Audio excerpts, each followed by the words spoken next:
said it's a good crowd of August. Of course, it's July. It's very, very hard working summer for me. It does feel, like August. Not quite. Do it because I need the time.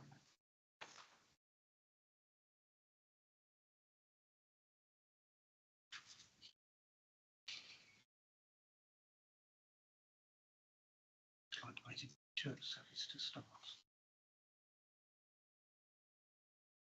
Clock goes to 2.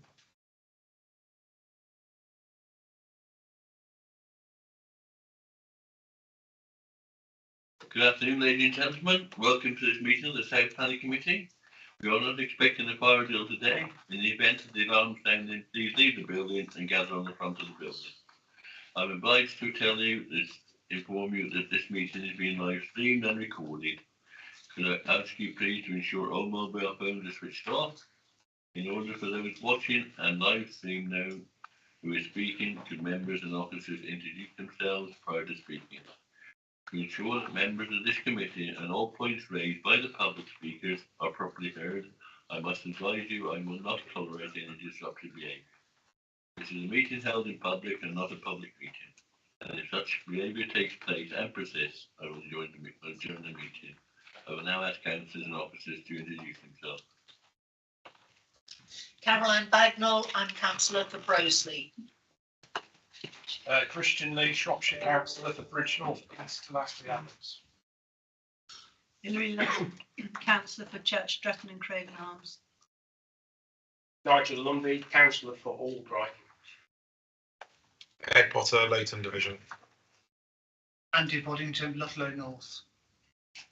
Abbey Planning and Development Services Manager.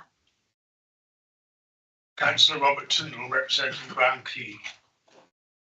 Gemma Lawley, Developing Highways Manager.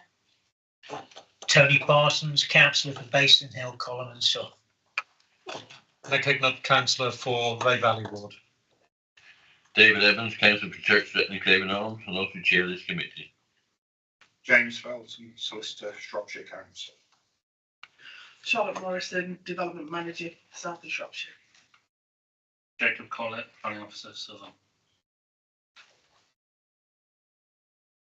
Thank you. Apologies for absence, please. Apologies received from Councillor Richard Huffer. Thank you. Minutes of the last meeting held on the 27th of June. Could I have a proposal for the minutes, please? Thank you. Seconder. Thank you. All in favour? Thank you. Public questions? We received no public questions. Disclosure of pecuniary interest, please. Evelyn, please. Chair, item 7 on the agenda, Quercus Thomas. I have debated this at parish council level, so because the public may perceive that as a possible predetermination, I will take no part in the debate or voting on that. I'll leave the room. Thank you very much. Anyone else? No, right. Thank you very much. We go on to item 5, which is proposed affordable dwelling southwest of Orchard Farm Road. Thank you, Chair. This planning application is for, as says, proposed affordable dwelling on land southwest of Orchard Farm. The site is located between the villages on the road that goes between Long and Little Ryton. The application is recommended for refusal. The planning report outlined 4 reasons for refusal, 2 of which have been subsequently addressed and no longer form reasons for refusal. Those would be the size of the dwelling and the size of the plot, now meeting the policy requirements. The 2 reasons for recommended reasons for refusal are firstly that the site is not within or adjacent to a recognisable named settlement, given its distance from Little Ryton and Longmoor. One is accepted there are dwellings along the road that forms between the 2 villages. They themselves do not form or constitute a settlement in their own right, so it would be outside of that remit. The second recommended reason for refusal is in regard to the applicant's eligibility for the scheme. The Housing Enabling Team of Shropshire Council have determined that the applicant is not eligible for the scheme based on their need to live in the parish and also some financial reasons as well. The single plot exception scheme is not an aspirational initiative, but one which supports housing need where the market fails. In this instance, the market hasn't failed and there are alternative dwellings nearby and alternative home ownership solutions for the applicant to exist. I want to stress to councillors that if this application is overturned from the recommendation, it would entirely ignore the policy, which would cause irreparable harm to its integrity and would make the policy entirely ineffective, which is not appropriate or acceptable. Thank you. Thank you very much. We have a statement from Dan Morris. To be read out by the solicitor. Thank you, Chair. The following is a statement on behalf of Councillor Dan Morris. As the Ward Councillor for Burnell, I would like to express my support for this planning application. I regard the location as in the settlement of Little Brighton and the applicant has local credentials. The report itself recognises houses that are strung out, and there's a reference there to paragraph 6.1, along the road of this application, and therefore this building would not be creating a precedent. The report states at the bottom of page 5 that an affordable housing application has actually been made. I wonder if it would have been useful for the committee to see this report for itself to enable an informed, balanced committee determination. I would ask that all these factors are considered with the appropriate weight when the committee makes its determination, which I hope is supportive. Thank you, Chair. Thank you. Also, Rebecca Griffiths, solicitor, to read the statement, please. Thank you, Chair. Following is a statement on behalf of Rebecca Griffiths, the applicant. I have tried to keep this letter clear and concise. Initially, the pre-app letter advised me to get support from the parish council and the locally elected member, Dan Morris. This was done in October 2022. The parish council has since queried my application based on the garage size, the room above the garage, and the driveway being big enough for 3 cars. The room above the garage has now been removed, and as stated by Jacob Collett, planning officer, there is nothing in the policy restricting the garage size. He does not believe this is a reason for refusal. As for the driveway, once my children are of driving age, I will need a driveway with space for 3 cars as a minimum, as there is no on-road parking in the area. Hopefully, with these issues resolved, the parish council would support the application in full, not just the dwelling. As for the issue of the location not being within a named settlement, I refer to Dan Morris's letter of support sent to Jacob Collett, which quotes, "The proposed site lies within the ward boundary of Ryton, a small parish in any case. Therefore, I take a different view with regard to the question over settlement status. Houses along the road between Brighton and Longnaw are built in a looser, more strung out fashion, so this build would not look out of context. I also have the support of many local residents, some of whom have given comments in support of my application. Other applications with a similar, if not more isolated location have been supported in Lee Botwood and Church Preen, as well as 2 affordable dwellings in Ryton in 2012. I am working with the housing team to secure my eligibility, and at the time of this meeting hope to have resolved. My initial eligibility application was filed in November 2022, but I received no communication in return before the planning was submitted. The treatment plant in question would be shared with the Orchard Farm, as the current system needs updating. A site meeting was held with Woodside Developments Limited, who decided that the shown position is best for the treatment plant to incorporate Orchard Farm's existing system and due to the levels of the ground involved. Excuse me. Plot is just under the 1,000 square metre limit. The report says that accepting my application would impact policy integrity and set a precedent, whereby those not eligible or in need of affordable dwellings gain consent. I am a single mother with 2 young children and want to provide a safe, secure and happy home for them being allowed to build an affordable house in this location, where I myself grew up, is my only opportunity to do so. Due to increasing house prices and interest rates, I cannot afford a mortgage to buy a home. If granted permission, I can afford a self-build mortgage. With this mortgage and my savings, I would be able to build an affordable home. Kind regards, Rebecca Griffiths. Thank you, Chair. Thank you for that.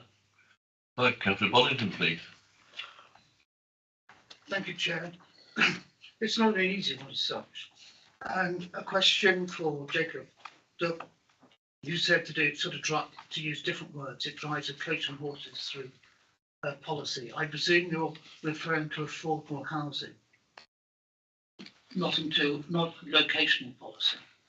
I'm referring to the affordability type and affordability of housing SPD, which includes both the location and the eligibility criteria. It incorporates both within the one adopted policy. Okay. I mean, on previous occasions over many years, we've dealt with this question of dispersed settlements, and it is the nature of South Shropshire, indeed some other parts of Shropshire, that you don't get nucleated settlements. So when I first looked this up on the map, and I know the Wrightons, and saw that it was between Brighton and the Rock, Little Brighton, I thought, well, I think it's in Brighton. I think anybody who was there would think it's in Brighton. And I think it is in a named settlement, so I'm not concerned about that.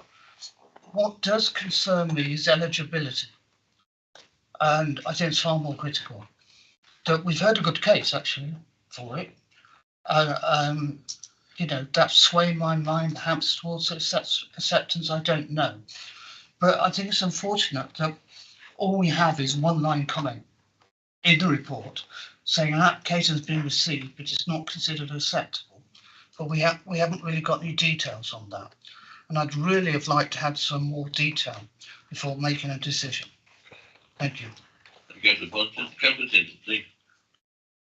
I didn't go on the site visit this morning because I thought travelling involved just to see one site, being self-employed, and I have to keep earning, didn't merit such an outing.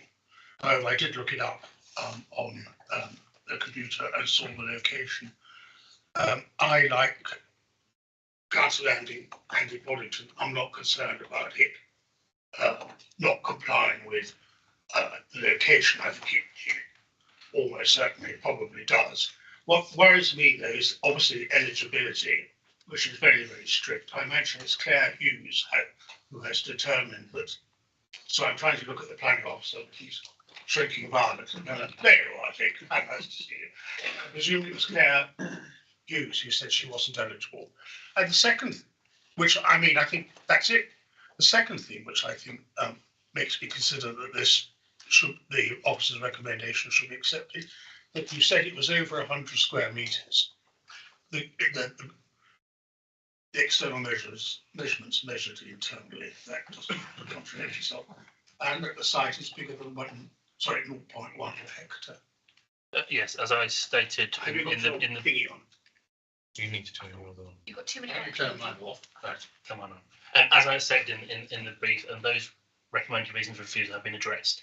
So it is now under the 100 square metres. Oh, I'm sorry, I missed and it that. is within 1,000 square metres plot size. So it's acceptable in those regards. So therefore, we are left, leaving aside the dispersed settlement, we are left with the eligibility question.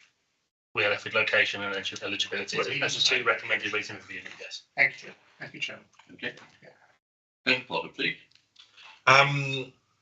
In terms of location, I know it very well. I live in Longner, and I can say it's definitely not part of Longner, but I would consider it to be part of Brighton. However, it is the eligibility, and it almost feels like this application is almost, I don't know how it's got here this far. I agree somehow, if you know what I mean. It feels like, how have they got an application?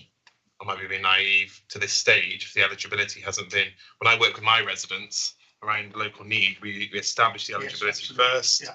Once that's been established, and then we have an application. So it almost feels as though more work needs to be done on this application. There probably is a need there, I should imagine. It sounds like there is a need, but it isn't being demonstrated, which I think is a big concern, particularly with the policy, because we can't undermine the policy. In terms of location, I'm a bit more relaxed on that, because I think that can be argued around Brighton stretches, although it has a nucleus around almost the loop in Brighton, it does stretch in 4 different directions out. So my concern is around the eligibility and how I don't think this application is quite there and on the money yet, is my personal opinion at the moment. Kendrick, please. Yes, thank you. Just a question of advice, clearly, Chairman. As you'll have noticed, I came into the room just as the application was being introduced, and normally that would mean that I wouldn't be able to contribute to the debate. So, given that I came in just as the officer was starting, just asking advice as to whether or not I should contribute or not. Good. Thank you, Chair. I think you were right on the money, just as Jacob was starting. So I think in this instance, because you were just here in time, it'll be okay. Okay. In that case, I'll continue then, Chair. Unfortunately, I also, like Councillor Tyndall, wasn't able to go on the site visit this morning, and being a substitute on the committee, apologies for that. I did read the report though this morning, and I have the similar concerns as to other people in relation to the eligibility. It's unfortunate, as Councillor Bodin said, that we don't have the full details before us, but I can understand why. I mean, I similarly don't have a similar concern necessarily over the location. It does appear to be, from the map as has been pointed out, probably enough within the settlement to be acceptable in that respect. But I still have concerns over the second recommended refusal reasons. And I think unless I hear anything more, given that, I don't think I can support it at this stage. Come to that, please. Thank you, Chair. I did go on the site visit this morning, and I did feel that it was within the right and within the settlement. You could see houses from where the plot is. So that doesn't really concern me either. The legibility is a concern, and I have got concerns that we haven't really been given enough information about the eligibility, although we understand Claire has said that they're not. So, you know, we need sort of clarification on that, really. That's my feeling. Councillor Bagnall, please. Thank you, Chair. I also went on the site visit this morning, and I echo what other members have said with regard to the location. I felt that it was quite a sizable plot, and other properties could be seen from that. So it was certainly not out in the middle of nowhere. The eligibility of the applicant also concerns me, though, and I wonder whether they need to take more advice or certainly do some work on their application in order to establish their eligibility more clearly. I think it would have been very helpful for us to have had sight of their application. I don't know whether that is permitted, but it's not permitted. No, okay, fair enough. Sorry, but it would have been useful to have. Yes, from memory, and I don't have the rules and regulations in front of me. The application is confidential, for the eligibility test, and the report back is also confidential. So I think we have to. I think I'm right in saying we have to take it at face value. However, if I could just say, please, I'm not sure why this has come to committee, because I understood that you can have pre-application advice, obviously, but also it has to be a full planning permission, accompanied by Claire Hughes's consideration that the eligibility test has been met. So I'm not sure why it's come to us at all in this state of non-compliance with eligibility, purportedly. So in October 2022, a pre-app for the siting was submitted in accordance with how we deal with these applications, and the outcome of that was unacceptable development. Unacceptable from planning officer judgment. In November, the applicant sent an email to, unfortunately, the wrong receiving address in regard to the eligibility application. And then since that time, nothing was done with the eligibility application, and then they submitted the full application for planning, at which point it was called in by Councillor Dan Morris, and then the eligibility application was made aware. So they sent this in, and they decided to look at it then, and then determined that they didn't meet the criteria. Thank you. Kendrick, please. Councillor Parsons. Thank you, Chair. Well, in the report, item 4, 4.0, it mentions the Condover Parish Council recognise and support the applicant's local connection and the need for an affordable home in the village. Also, as does the local member. So I understand that's why it's come to committee. I understand all the comments that have been made about the location. I don't have a concern with that. But if it doesn't meet the eligibility criteria, I find it very difficult to understand how we could support this application in its present form. So I think we would be looking to refuse this. I would anyway. Thank you, Chair. Councillor Parsons, please. Yeah, I'm of the same view. I think I didn't go out to see the site this morning, but I do take the view of those that did, that this does seem to fall within the community of Ryton, and therefore I think if we were to refuse this application, it would be, in my view, being refused because of the eligibility issue rather than the location.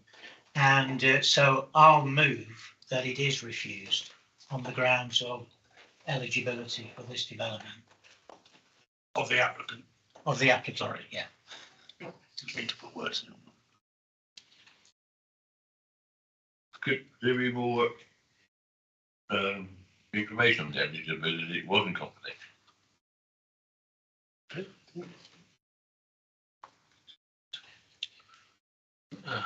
If it may assist, Chair, a lot of the application relating to eligibility for an affordable dwelling on an exception site such as this is confidential. It's personal data relating to an applicant's means, potential mortgage eligibility, capital, income, outgoings, financial dependence, and it would be classed as personal data, so it wouldn't be appropriate to bring it to committee. I think perhaps to assist committee and to clarify is it's an exception policy that will exceptionally allow dwellings to be built where otherwise they wouldn't be granted planning permission. So it's only if people do meet those exceptional criteria that they are allowed to proceed. In this instance, perhaps the planning application has come in first before the applicant's fully engaged with the housing enabling team. But as things stand, the housing enabling team are saying that their criteria aren't met under this policy. And if we're to uphold the policy, then the planning application should be refused, as Jacob was saying. Hopefully that will assist members. Thank you, Chair. Thank you. Chairman, I'd like to second that, if that was a proposal. Yeah. And just say that we have to refuse it on the grounds of eligibility, because that's what the planning office has put in his report, even though the committee are not able to be aware of what part of the eligibility test has failed. Sorry, I haven't put that at all elegantly, but I'm sure someone will do it for me. All right. So your proposal. It's lack of knowledge, I think, is what I'm trying to say. Yeah, proposal and seconded for refusal on the grounds of eligibility, not the actual citing of the premises. So would you like to take the vote, please, James? Thank you, Chair. Call out members' names individually and ask to confirm if they're for, against or abstaining. Councillor Bagnall? Can you just confirm, are we for the recommendation? the recommendation to refuse? Yeah. Right, that's okay. For. Councillor Boddington? For. Councillor Harty? For. Councillor Hignett? For. Councillor Lee? For. Councillor Luck? For. Councillor Lundy? For. Councillor Parsons? For. Councillor Potter, For. Councillor Tyndall, For. and yourself, Chair. 4. Unanimous, Chair. Thank you. Thank you. Now go to item number 6, which is 41 Clifton Villas, Team Train London. This is an application for a change of use from a C3 dwelling to a CT, I know where it is. C2 care home, and the proposal is for it to be for children. As the report outlines, we do feel this is acceptable in principle, apart from it has insufficient off-road parking to be able to properly accommodate the use, and the surrounding public highways is such that that would lead to unacceptable highways issues. Okay. There is some useful photos, Chair, for you on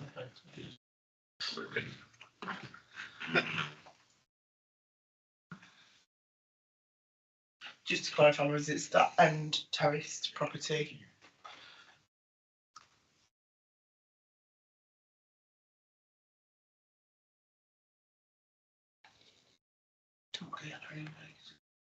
It's not.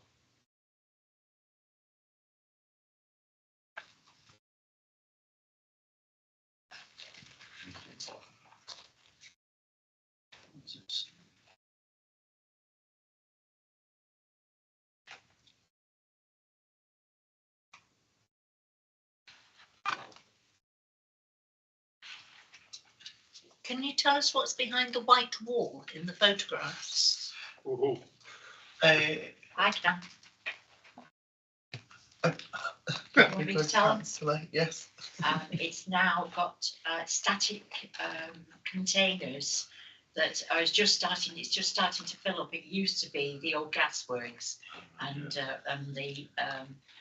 the building that was for the gasworks, but they knocked all that down. You've got a 10-foot wall all the way around that they did about 4 years ago, and now they've got these static containers that they're letting people put their goods into.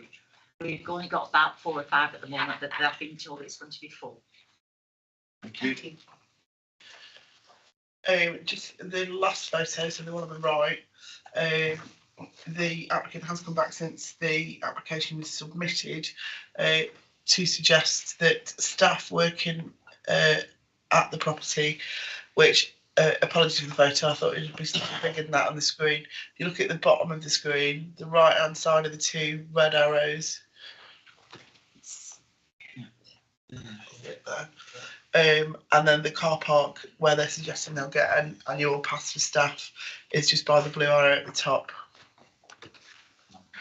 oh, that distance. Okay. All right, thank you. We got a speaker on this one. Marshall Holmes. Marshall Holmes. Yeah. Oh, Marshall Holmes, sorry, Red. Chairman, sorry, I didn't realise. I do know Mark. Yeah. Had I better leave the room? It's a matter for yourself, councillor. I think I'll be happier outside. Probably Prudence. I'll go and stand in the corner outside. Robert, thank you. Sorry, Mark. That's all right. You have to bear with me. I've not done anything like this before. Right, so, press the right hand a button. little bit nervous. Okay. As the next door neighbour to this property, I'm the one who will be most directly affected by this business if this business is allowed to open. I'm also here to represent the other residents of the street who have objected. The house can be more inappropriate for a business of this nature. The reasons stated repeatedly on the Shropshire website by all of us describe the lack of parking, the danger inherent on a daily basis in negotiating the traffic and pedestrians, the limited field of view with the 10-foot wall alongside the property that juts out and creates a bottleneck onto the narrow pavement, adding 11 shift changes a day, along with deliveries and other visitations, will make this intolerable for us all and will almost certainly lead to more accidents than we already see. If you pull up on the double yellow lines, you block the traffic immediately. Traffic consisting of Arctic lorries, tractors, fire engines, ambulances and buses, as well as domestic vehicles. I can't stress enough how busy this street is, with the biggest business in Ludlow, McConnell's 500 metres away, and now Ludford Parts as well. People mount the pavement regularly to get past, as myself and 2 of the neighbours know, due to 2 of our dwarf walls being knocked out of our driveways on different occasions. This road is dangerous, most especially for vulnerable children. Apart from the traffic, due to the construction of the houses and the garden layouts, with regular used rights of ways, the properties are very communal, all of which feels very threatened by the idea of bringing a business of this nature into the mix. Granting permission to this proposal is making a decision to considerably affect the lives of everyone living on the terrace, and because of that, it should be a decision we should all undertake together. The fact that this was pushed forward without agreement or even debate for those affected is alarming. These were the obvious and practical objections all the residents feel about this proposal, but I do need to say a more personal concern, how much anxiety and stress I've been suffering whilst this has been going on. My children are grown, and I was just preparing to sell the house and downsize. All of my assets and everything I possess are tied up in the house, which I need to free to begin a new chapter. I've spoken with estate agents who have said in no uncertain terms that this will affect the appeal of my house and will put people off living there because of the nature of it being terraced and on top of each other. So not only am I faced with severe disruption to the quality of my life, my own home, but am now having to contend with the idea I might not be able to achieve my own aims because of it. We must remember that this is a lucrative business they're trying to embark on. This property was only chosen because it was inherited by one of the partners. Due diligence or research on the area and the property has not been done before embarking on it. It was just a cheap and convenient option with no thought to impact. There are many more appropriate properties in Ludlow without such immediate neighbours. More parking and far less busy road would be better suited. I hope you can empathise with my worries and go with the planner's proposed refusal. Thank you very much. Any questions, Mr. Horsley? Yeah. Thank you. Thanks. Go the red local member now. Vivian Parry, please. Give me a chance to get there.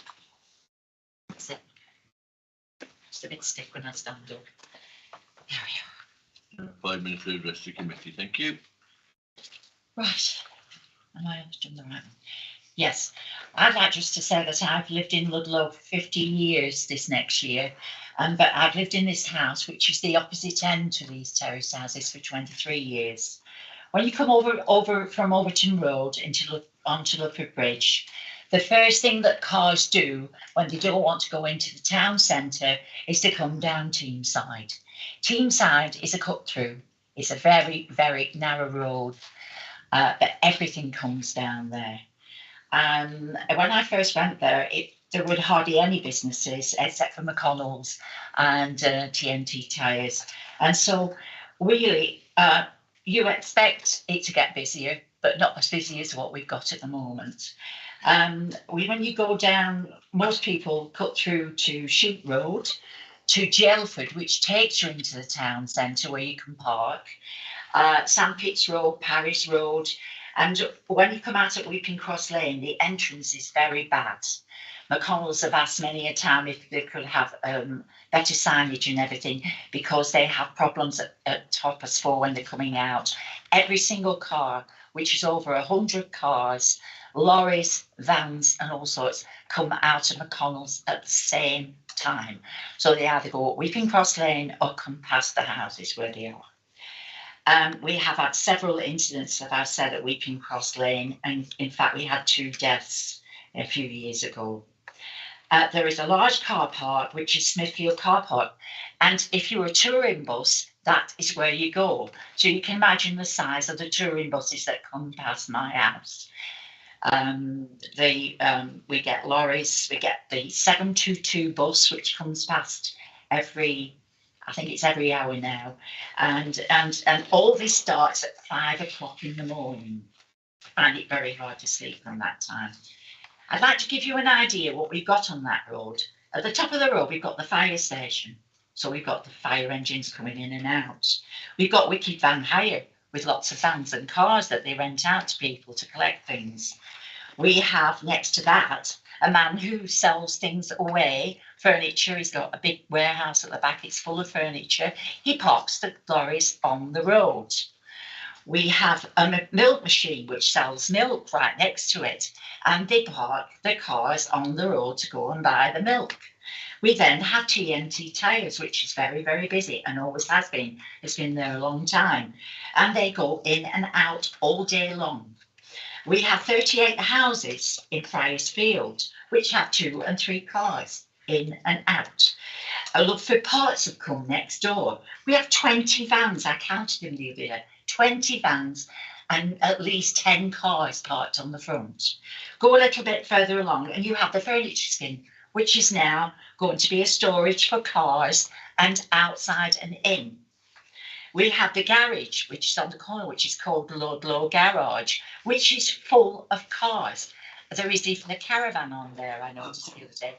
There is no room for anything that is packed out. You go up the back, skip hire. Skip hire are in and out there all day long in a very, very small road. They go in and out. But we have 5 lorries, which are juggernaut lorries that come 5 times a week to collect all the stuff from the skip hire. And you watch your little man run across the top and tip all the stuff into this great big, and the juggernaut comes past my house, which is number 31. And that starts at 8 o'clock every morning. So you can imagine what the noise is like. McConnell's have over 100 cars and lorries that come from abroad and come from England to collect all the machinery that they do. They cut brass and everything, so they're collecting the brass machines. Now, 41 Teesside is next to this storage unit that they've got now. It's a 10-foot wall. You can't see, I can't see to get out of my driveway. I don't know how they can see to get out of there. We've had all these vans and things, very big vans, that have been parked over the pavement. So anybody that is disabled cannot get along that road unless you go into the road. As you can see, the road is very narrow. We have double yellow lines on both sides. From number 37, and you look across the road to the bungalow, there is no pathway from 37 to McConnell's. None at all. We've only got the one pathway on my side of the road. I get mothers and children coming along. Mrs. Parry, this is so dangerous. Look at this lorry running across the path. Sorry. So all I can say is that it's very dangerous, and I can't see why they haven't asked for planning before. They should have asked for planning when they first started. Then they would have found out all this out. When it came to the town council, I didn't sit in the room, I came out. And that's all I want to say.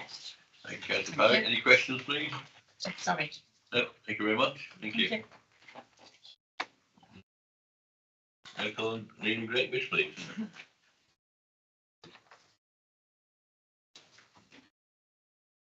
You are the applicant, and you have 3 minutes to address the committee, please. Thank you. Hiya. The button on the right. Oh. Thank you. Right. My name's Lena. I've been through quite a lot of the documentations, and the main issue is around the parking in terms of the property. You can comfortably fit 2 cars on the front of the driveway. We will only ever have 1 car on that driveway, and the second one will be kept for visitors and people like that.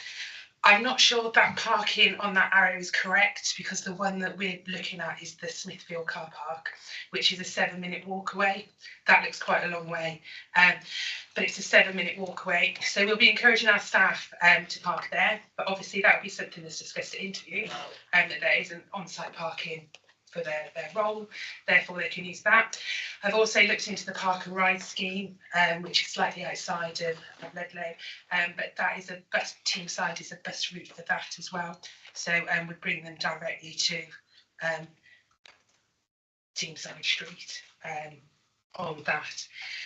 In terms of visitors, there's been lots of talk about kind of emergency vehicles, deliveries, things like that.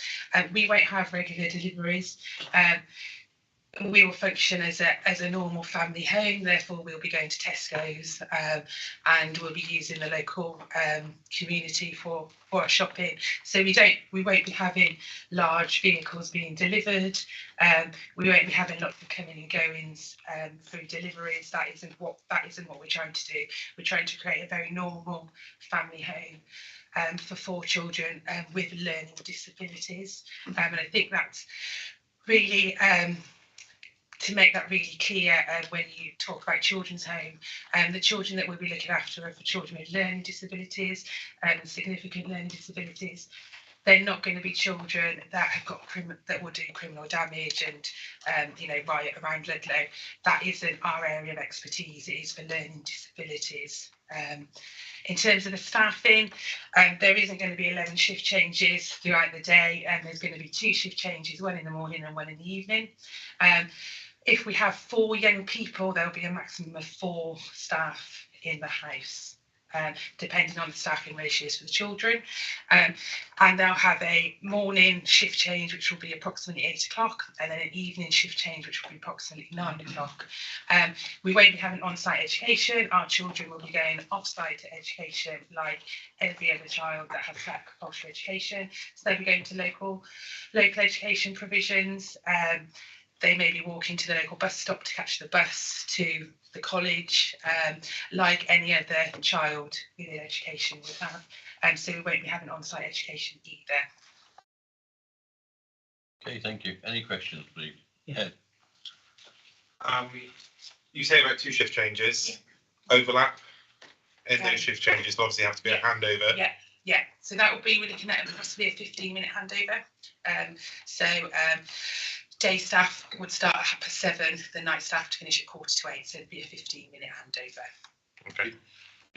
Yeah, mine's a similar theme actually, and you mentioned that the staff changeover is 8 in the morning and 9 at night. You mentioned the fact that you try and encourage people to use the park and ride. Would that run at that time of day?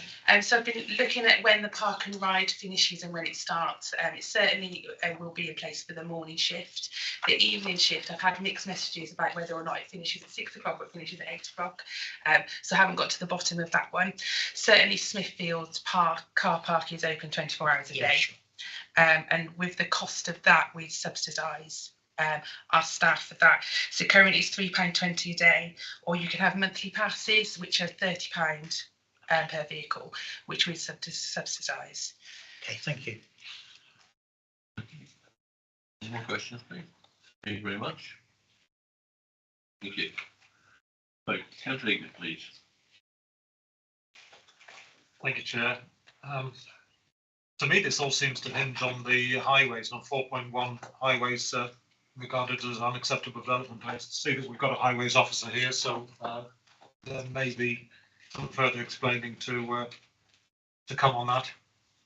Some of the things that I was going to raise have been addressed in the speakers. I was a bit concerned about 11 carers working different shifts, which would include some overlapping, and whether that overlapping would be suitable for people to park in a car park that's 7 minutes walk away. I question. Because I run a retail shop myself, and my customers will drive around the village 4 times to try and find a space on my 7-space lay-by instead of parking around the corner and walking for 30 seconds. So I'm a bit concerned. I mean, if carers did have to park further away from the site, I can understand that, but I don't think we could set conditions to limit, for instance, deliveries to this property, even though it would be apparently worked as an ordinary household. But there's going to be delivery drivers and visitors wanting to park out there, and I'm not sure how much that could be controlled. I do have similar problems existing in a similar type of property in my ward, which is on the A488, which is a reasonable width dual lane road, but there are always 6 or 7 cars parked on the side of the road, as well as 3 or 4 in the drive, and I think it's about the same sort of size. So I'm not quite sure how that would work. I didn't go on the site. Well, we didn't have a site visit this morning, and perhaps with hindsight, maybe this would have been quite a suitable one to go and actually have a look at the width of the road and see the amount of traffic that was parked, bearing in mind what the nearby resident has mentioned about parking there. But I'm just concerned about those points, about the staff parking and the distance that the car parking would need to be undertaken for the carers. Thank you. Councillor Potter, please. Thank you, Chair. So from what I can see, it's recommended for refusal. Town Council has objected. It doesn't sound like we've got support from the local member, I think, although we have a very vivid picture of the goings on along the stretch of road. In terms of residential homes, I think we should be welcome them into our communities, but again, it has to function well. I have one recently in my division, and parking has been an issue. That's in a rural village setting. So I can imagine what the issues might be here. It's all very well saying and encouraging staff to park in Smithfield car park 7 minutes away, but we all know human nature. You're running late for work, you end up parking on the street or wherever it might be. I feel like this may cause issues, but from what I can see, in terms of I'm minded for recommending for refusal, following the officer's recommendations based on the fact that we have, you know, it probably would be recommended for refusal anyway. Yeah. Councillor Longby, please. It was in relation to the permits, because the applicant's putting that up as an alternative. It's okay saying that you're going to have a permit and then a year later withdrawing. Could that be part of any condition at all? That that it's a condition that there's permits available for the staff? And I noticed that the applicant said subsidised, not actually paid for. But I do note that the road outside is doubly aligned, so what member of staff's going to go there and get a parking ticket? Or unless there's part of that road that there is parking and it's take your chance as to who gets there first. Can I come in there, please? Gemma? Yeah, so if I just offer some advice on that specific query, I think if we were looking to kind of condition it, what we would look at is them to submit a travel plan, and as part of that, then it would be a requirement that they would provide permits for the members of staff, and then that would be sort of tied in through the planning. I think that would probably be the only mechanism that we could look to do. So place a planning condition on that requires them to submit a travel plan with staff, and that would probably be the approach that we would take. Want to come back, Councillor Longby? Yeah, it begs the question then why we haven't suggested a travel plan, because we're going to refuse it, or rather recommendation is to refuse it from the council, yet there is an alternative. So I'm now a little bit confused about, well, do we refuse it now and then they come back with a travel plan? A bit confused. Huh? Councillor Harding, please. Yeah, thank you. I know this area reasonably well. Lived in the area for not that far away for many years. I tend to agree with the local member in terms of the difficulties of this particular road in terms of the traffic impact. And like others, I think it would be difficult to expect perhaps staff to always park in the suggested car park, even if they've got a ticket. It's human nature. There are potential parking spaces on the road just at the other side of Teamside. It goes a bit further on the left hand bottom of the car, of the picture, and there's another roadway coming just past that. I think this application will probably suit a class 3 use, you know, where there is everybody's on site etc. all the time. You would suit that, but this C2 use where you've got shifts coming and going and staff coming and going, I don't think this site is conducive to that, and so I'm tending to mind it to agree with the officer's recommendation on this occasion. It's just not suitable for this type of use in this particular location because of the difficulties of parking and access and so on. Thank you. Councillor Bangor, please. Thank you, Chair. Many years ago, I was a residential social worker working in a residential establishment for adults with learning disabilities. And we had a sort of satellite group home, as it was called then, you know, half a mile away, that was exactly, I think, what is planned here, an independent living space where the young people can live in something as close to a normal, if you like, home as possible. And I think that's very beneficial, that it's to create a home that is not doesn't appear as an institution is very valuable. But I also feel that having been that worker who finished work at 10 o'clock at night or started at 7 o'clock in the morning, I think the parking issue is very important in terms of the safety and well-being of your staff. I think to have to walk 5-10 minutes to the nearest car park, I think that's not a great idea. So I totally accept that they won't be having, delivery vehicles every 5 minutes and so on. There will be some extra traffic, but it sounds like it's already a very busy road. So I find it a very difficult one to decide on, but perhaps from a very selfish point of view, I think that distance to convenient parking might just tip me towards refusal. Thank you. Councillor Lott, please. Thank you, Chair. I know that road and I do recognise that it is a very busy road. I too have worked in residential children's homes where they have been a home from home, and can confirm that you do go to the local supermarket and the kids get taken to school.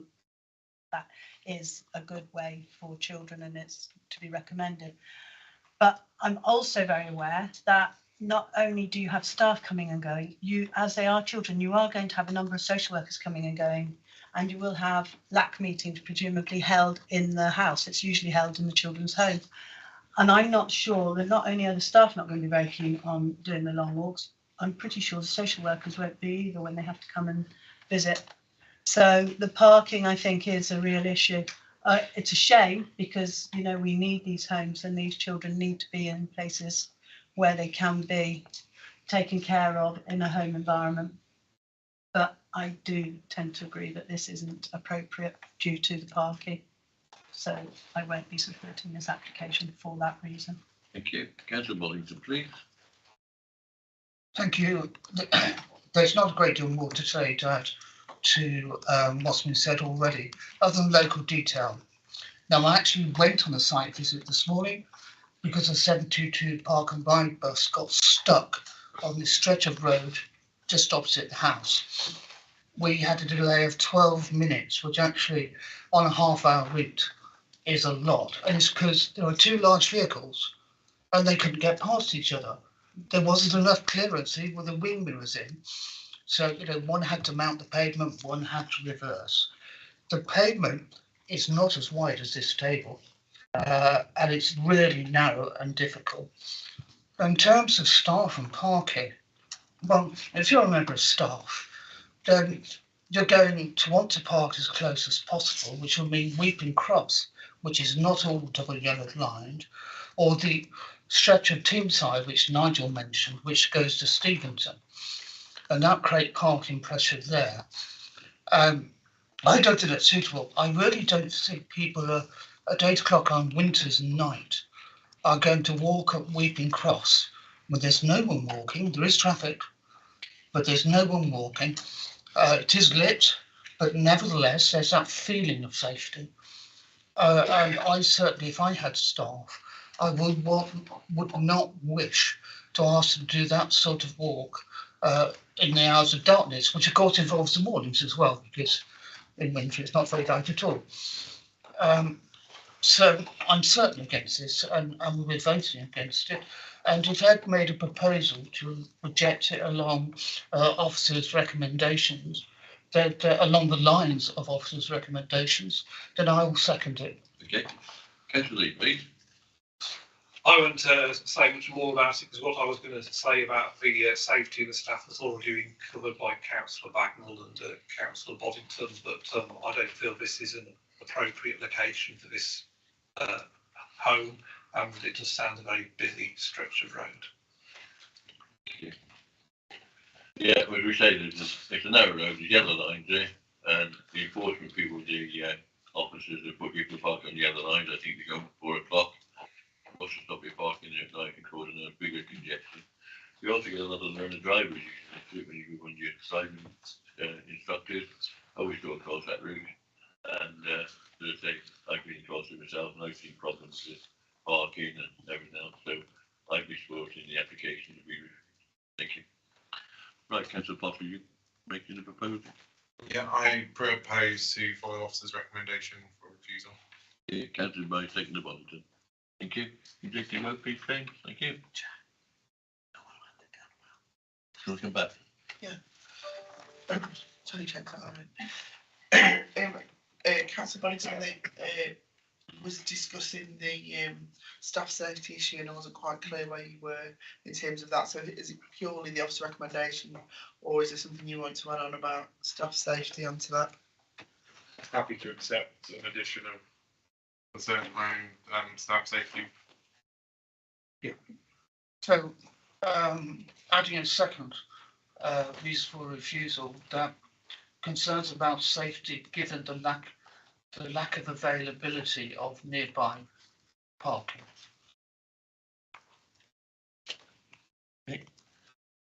James. Thank you, Chair. So just to confirm, it's been asked to vote on recommendation to refuse plus the additional reasons by Councillor Boddington. Councillor Bagnall, please. Agree. Councillor Boddington. 4. Councillor Harting. 4. Councillor Hignett. 4. Councillor Lee. 4. Councillor Luck. 4. Councillor Lundy. 4. Councillor Parsons. 4. Councillor Potter. 4. Councillor Tyndall. Definitely. And yourself, Chair. 4. Thank you, Chair. That's unanimous.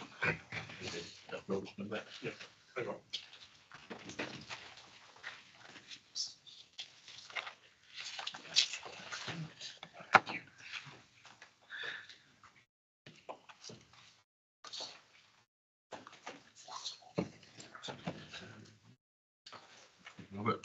Right, we go to item number 7. Pension Thomas, Penn Lane, Anwood. Thank you, Chair. This application is at Crocus Dormus, which at the last committee we had a application for the extension of the dwelling, which was granted permission. This second application is for the change of use of agricultural land adjacent to the dwelling to facilitate the creation of a new access off B Road in Hamwood, which is I can't remember the particular road off the top of my head. This is the land in question.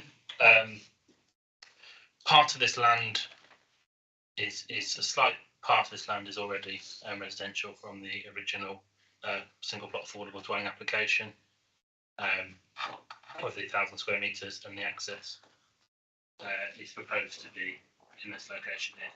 The recommendation is for refusal on 3 grounds. The first being the expansion, the unnecessary or unjustified expansion of domestic curtilage, causing domestication of the countryside, causing harm. The increase in the plot size is contrary to the section 106 and the affordability of the dwelling, of which it was originally approved. There are appeal decisions that have determined at this site that the size of the building should not be restricted to 100 square metres to maintain affordability, but that didn't apply, or we're not considering it applied to the plot size of the whole. The third and final reason for refusal is on highway safety, because the access is onto a busy road, even though it is to the east, the right hand side of the screen there, it's the entrance to Hamwood, which goes down to a 30. It is 60 at that point, and it is on the inside of a bend, so there's not sufficient visibility. Okay, thank you very much. One speaker on this, Councillor Alan Hodges, please.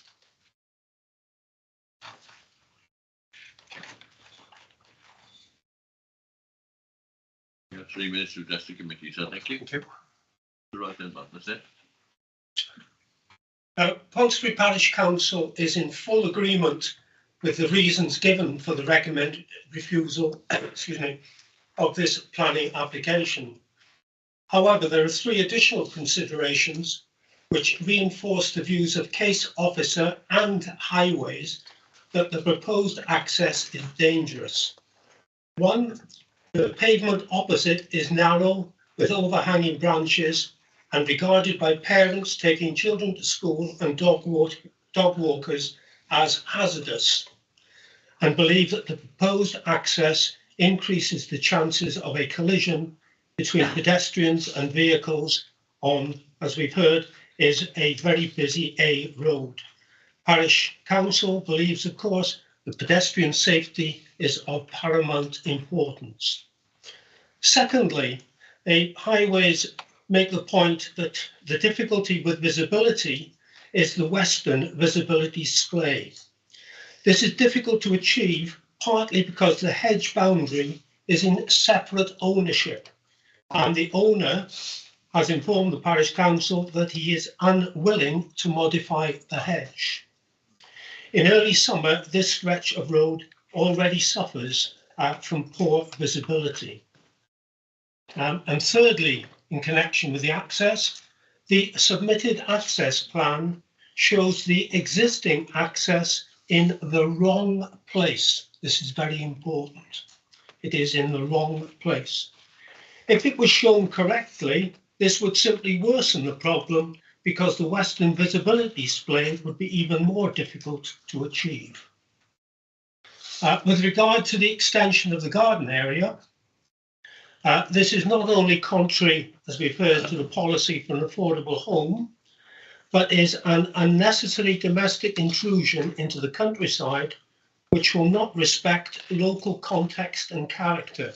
To explain, both in consultations regarding SAMDEV in 2014 and for the emerging Ponsonby neighbourhood plan, the parish council and local residents have supported the retention of a settlement gap between Hanwood and Cropmeal. This was supported by the Shropshire Council when the western boundary of the development opposite Quercus Domus was moved closer to Hanwood. To allow the proposed garden extension would be inconsistent with the above and contrary to neighbourhood planning policy, which, now having been approved by Cabinet, carries some weight. Finally, the application contains numerous misleading or erroneous statements, and on this basis alone should be refused. It claims to be an existing access. It's not, it's a new one. It claims to change agricultural land into a garden. Sorry, it's retrospective, the garden's already there. Thank you. Thank you. Any questions, please? No. Thank you very much, sir. Right. Councillor Bonnet, do you want to stop the debate? Somebody has to. Yeah. Well, many of us have been to Hanwood before on other applications. I know Hanwood and we know this site. I quite agree. It's simply unsuitable for an access, full stop. And I think we should accept the officer's recommendation. I'm willing to second that, which is a proposal. Yep. Yep. Anybody else, any comments, please? You just support second. Yes. Yeah, Oh, sorry. Yeah. You seconded. Right. You'd like to take the vote, James, please? Chair. Recommending with the officer's recommendation. Councillor Bagney, please. 4. Councillor Boddington. 4. Councillor Harting. 4. Councillor Hignett. He's left. Oh, sorry. Councillor Lee. 4. Councillor Love. 4. Councillor Lomby. 4. Councillor Parsons. 4. Councillor Potter. 4. Councillor Tyndall. 4.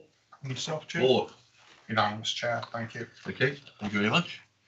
Right, we go to schedule of appeals. Charlotte, Yeah, can you, Chair? I presume the main one in here would be the solar farm at Ludlow. Yes. Other way. Do you want Go on. Yeah, go on. See what? We are there now. Come back and see him. Oh, Gav's ignorant, he's gone home. He's gone home. Yeah.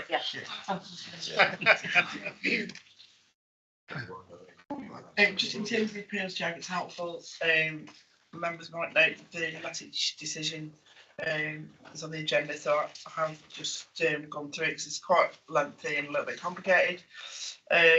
Just to kind of point out, I think the inspector was really clear in what weight he laid out, which weight he was going to attach to each separate thing. So he did agree that it would have an adverse impact on landscape resource, but that was of moderate or minor significance. In terms of visual effects, he thought the mitigation planting would in time filter and soften the impacts of views. So he gave adverse visual impacts a moderate to minor significance. Obviously, these are all the things that he's laying out that he's going to kind of weigh up. So although he does say that it is obviously going to have an adverse impact on the visitor that to the area, he's again given that a moderate or minor significance. In terms of the area of outstanding natural beauty, he's found that it would have a negligible impact on the setting of the area of outstanding natural beauty and would not conflict with the NPPF or the area of outstanding natural beauty management plan. He then went on to look at the cumulative impacts, and he did include in that the application at Rock Farm, isn't it, that we've got at the moment. He found nothing in this case to justify applying a combined effects assessment and focused on the additional effects of the appeal scheme itself. He's taken the Henley scheme and the Rock Farm application into account in assessing the cumulative impacts, and feels that this would be of minor significance. In terms of the agricultural land, I think that's the one perhaps that's most discussed at committee. The inspector felt there was a local concern that the classification of the appeal site is 95% grade 3A agricultural land, and that we were understating the quality of the land and its capacity to produce crops. The inspector felt there was no convincing evidence to dispute the assessment agreed between the appellant, that 3A land is included in the definition of best and most versatile. It's also taken into account relevant grid connection, environmental and heritage constraints, along with agricultural land quality. He noted that sheep would graze in between the solar arrays, and the change from arable to pasture would improve soil health. Reduction in the application of nitrogen fertiliser over the 40-year period, reducing the risk of excessive nutrients into the Lettich Brook. He also felt it to be a significant farm diversification, generating a secure and stable income for the estate. And he considered underutilising a significant area of grade 3A best and most fertile agricultural land for such a long period would result in an adverse impact of moderate significance. So these are all the things that he's kind of thrown into the balance. He felt renewable energy benefits should be given substantial weight. The biodiversity benefit was of minor significance. So overall, the development would have an adverse impact on the character and appearance of the area, and the planning balance then fell, having weighed all those things up, in favour of the proposal and was approved subject to conditions. Sure. Any comments? Thank you. I mean, obviously this is disappointing, but we fought it on the basis principally of the quality of the soil. Maybe it wasn't the best site to choose for a test of principle as such. That's better, thank you. Maybe it wasn't the best site to choose as a sort of test of principle. But critically, in an agricultural landscape where we're surrounded by farmers, then growing food is significant and increasingly significant with the uncertainty of world supplies. So I think that's disappointing. On cumulative impact, I actually don't agree, but because Rock Farm is coming to this committee at a later date, I'm not going to say anything about it. Okay, thank you. Right. So we conclude the meeting. Our next meeting is August the 22nd. There's a misprint on the agenda there for September. August the 22nd. I'd just like to thank everybody for attendance today. Thank the officers for all their splendid work again. How much you want to take, Sharon? Yeah, thank you. Chairman, could you accept my apologies for the 22nd of August? I can, yeah. I should be on the ocean waves. Oh, yeah.